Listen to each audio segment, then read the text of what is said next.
Hi guys, कैसे हैं? आज जो अपन डिस्कस करने वाले हूँ बेसिकली कॉर्पोरेट लॉ पे एक टॉपिक है कि कैसे कोई पब्लिक कंपनी प्राइवेट कंपनी में कन्वर्ट होती है। तो उसी पे आज डिस्कस करने वाले हैं। तो सी कंपनीज इनकॉर्पोरेशन एक अमेंडमेंट आया था कंपनी लॉ में 2018 में। तो उससे पहले बेसिकली एनसीएलटी के थ्रू ये कन्वर्जन होता था, पर अभी अमेंडमेंट के आने के बाद जो रीजनल डायरेक्टर होता है वहाँ पे एप्लीकेशन लगती है और वो ऑर्डर देने के बाद कन्वर्जन होता है। तो अभी एनसीएलटी में जाने की जरूरत नहीं है। तो आज वही है जो उसका प्रोसेस बेसिकली जो है वो अपन डिस्कस करने वाले हैं। तो सी जो कन्वर्जन है पब्लिक इनटू प्राइवेट कंपनी, वो basically section 13 of companies act basically बात करता है कि जब भी आप कन्वर्ट करोगे तो जो आपके एओए और एमओए वो भी साथ के साथ में चेंज होंगे, अमेंड होंगे। तो ये बेसिकली सबसे मेन क्लॉज है जिसको आपको ध्यान में रखना है। तो सी जो जो स्टेप्स हैं बेसिकली जो अपन कैसे कन्वर्ट करेंगे और कैसे कितने टाइम में कन्वर्ट होता है, तो वही आज अपन डिस्कस करने वाले हैं। तो सबसे पहले जब आप कन्वर्ट करोगे तो एक नोटिस आएगा बोर्ड मीटिंग के लिए। सारे जितने भी डायरेक्टर्स हैं उनको नोटिस आएगा कि एक बोर्ड मीटिंग होगी। बोर्ड मीटिंग में का पर्पस बेसिकली रहेगा कि आप जो डिस्कशन हुआ कि किस पर्पस से बेसिकली आप कन्वर्ट कर रहे हो, फिर उसके बाद उसमें एक डिसीजन भी हुआ कि नेक्स्ट जो मीटिंग है जनरल मीटिंग जिसे कहते हैं, वो उसका भी टाइम ड्यूरेशन डिसाइड होगा कि वो कितने टाइम में डिसाइड हो जाएगी। और फिर उसके बाद जो आपका एओए और एमओए वो भी साथ ही साथ में डिस्कस हुआ कि इसमें भी चेंजेस आने, अमेंडमेंट लाना है। तो और ऑथोरिटी जो भी डायरेक्टर्स हैं वो ऑथराइज करेंगे कि ठीक है इस पे आप जस्ट बिकॉज कि आप अमेंड जस्ट बिकॉज कि आप इसको कन्वर्ट कर रहे हो कंपनी को, तो आपको एमओए और एओए भी चेंज करना है। फिर उसके बाद साथ ही साथ में एक एक्सप्लेनेटरी स्टेटमेंट जो बेसिकली आप बोर्ड मीटिंग में एक नोटिस ड्राफ्ट करोगे, जिसमें बेसिकली एक एक्सप्लेनेशन भी साथ ही साथ में दोगे कि जो नेक्स्ट जनरल मीटिंग होगी कि किस पर्पस से होगी, और उसमें सारे कंटेंट्स बेसिकली जो बोर्ड मीटिंग के रहेंगे कि क्या क्या डिस्कशन हुआ था वो सब कुछ मेंशन होगा उसमें। फिर उसके बाद जब एक बार बोर्ड मीटिंग हो जाएगी तो आप इशू करोगे notice for the general meeting. General meeting का पर्पस बेसिकली एक रेजोल्यूशन पास करना होता है, जिसमें बेसिकली जो भी आपका डिस्कशन हुआ है बोर्ड मीटिंग में उसकी अप्रूवल बेसिकली जनरल मीटिंग में होती है।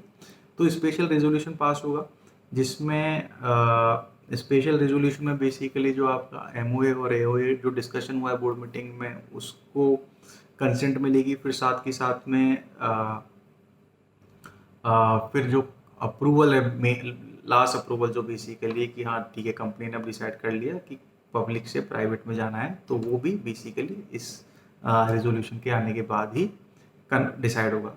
तो ये बेसिकली जो सेक्शंस हैं 13 और 14 ये बात करते हैं कि जब जनरल मीटिंग होगी इसमें कंपनी में, और कंपनी स्पेशल रेजोल्यूशन पास करेगी टू डिसाइड, और स्पेशल रेजोल्यूशन पास करेगी ये कहते हुए कि कंपनी ऑथराइज्ड है नाउ कि पब्लिक से वो प्राइवेट कन्वर्ट कर सकती है।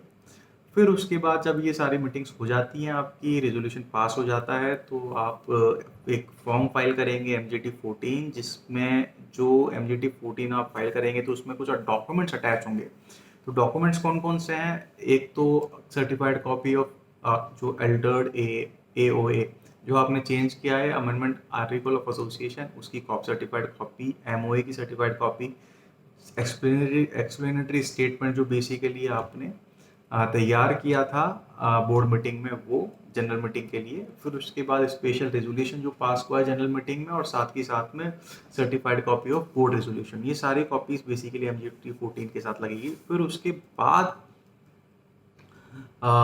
जब ये सारी MGT 14 आप फाइल कर लेते हैं तो उसके बाद एक एडवर्टाइज, ये सब सारी कंप्लाइंस कंप्लीट हो जाएगी तो एक एडवर्टाइजमेंट बेसिकली न्यूज़पेपर में जाएगा। न्यूज़पेपर में एक फॉर्मेट में जाएगा जो एक फॉर्म INC 25A बात करता है। उस फॉर्मेट में बेसिकली जो भी वर्नैकुलर जो आपका न्यूज़पेपर लैंग्वेज में जो न्यूज़पेपर बेसिकली आपका है, जैसे इंग्लिश हो गया, हिंदी हो गया, तो उसको जो आपके मतलब मोस्टली एरिया में सर्कुलेट होता है उसमें बेसिकली पब्लिश होगा।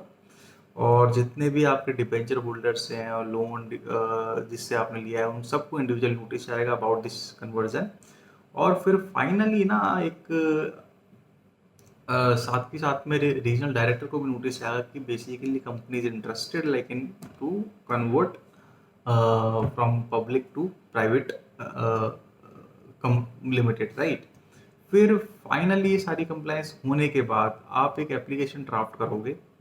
एप्लीकेशन जब ड्राफ्ट होगी तो उसमें क्या क्या पर्टिकुलर्स बेसिकली आएंगे कि डेट ऑफ बोर्ड मीटिंग, ठीक है, फिर डेट ऑफ जनरल मीटिंग और उसके जो कंटेंट्स बेसिकली, फिर रीजन फॉर कन्वर्जन, फिर उसके बाद आपके आ गया कि जो लास्ट 5 ईयर के, ठीक है, जो भी फाइनेंशियल स्टेटमेंट्स है वो सब कुछ आ गए। फिर उसके बाद कंपनी RD1 करके एक फॉर्म आता है, उसमें बेसिकली ये जो भी कंटेंट है ये सारा कुछ उसमें फिल होगा और साथ ही साथ में RD1 जो फॉर्मेट है ये एप्लीकेशन उस फॉर्म में जाएगी और ये सारे कंटेंट उसमें होंगे। और क्या क्या साथ में एप्लीकेशन के साथ होगा, एक अल्टर्ड MOA जो मैंने आपको पहले बताया था, कॉपी ऑफ मिनट्स, जो भी मीटिंग्स आपकी जनरल मीटिंग में हुई है तो उसकी जो बेसिकली डिस्कशन आपका जनरल मीटिंग में हुआ है तो उसकी कॉपी ऑफ मिनट्स। फिर उसके बाद आपका जो एडवर्टाइजमेंट आपने दिया है न्यूज़पेपर में। और फाइनली फाइनली फिर उसके बाद ये सारे आपके ये जब सारी फाइलिंग हो जाती है रीजनल डायरेक्टर के यहाँ पे, तो रीजनल डायरेक्टर अगर चाहे तो वो कुछ और कंप्लायंस के लिए ऑर्डर दे सकता है। अदरवाइज वो अगर रीजनल डायरेक्टर को अगर कुछ डॉक्यूमेंट्स जरूरत होती है तो वो आपको डायरेक्शन देगा। अदरवाइज कोई ऑब्जेक्शन होता है तो उसमें भी रीजनल डायरेक्टर आपको बोल सकता है कि ये गलत है या इसकी कंप्लायंस कंप्लीट नहीं है। उस केस में एक नेक्स्ट डेट, हियरिंग डेट आपको मिलेगी जिसमें बेसिकली आपको जस्टिफाई करना होगा, रिप्रेजेंटेशन देना होगा। अदरवाइज अगर कोर्ट जो रीजनल डायरेक्टर्स को नहीं लगता कि कोई ऑब्जेक्शन है तो वो ऑर्डर पास कर देगा फॉर द कन्वर्सन। तो this is basically all about जो बेसिकली आपको ध्यान में रखना है। जो फॉर्म्स है वो बहुत इंपॉर्टेंट होते हैं इसमें और बहुत लेंदी सा थोड़ा कंप्लाइंस प्रोसेस है इसमें। ऑल्दो अगर आप कंप्लाइंस करवाना चाहते हैं तो बेटर है कि आप अपने CA, CS या लॉयर से कंसल्ट करके ही आप इसको आगे प्रोसीड करें। Thank you, thanks a lot.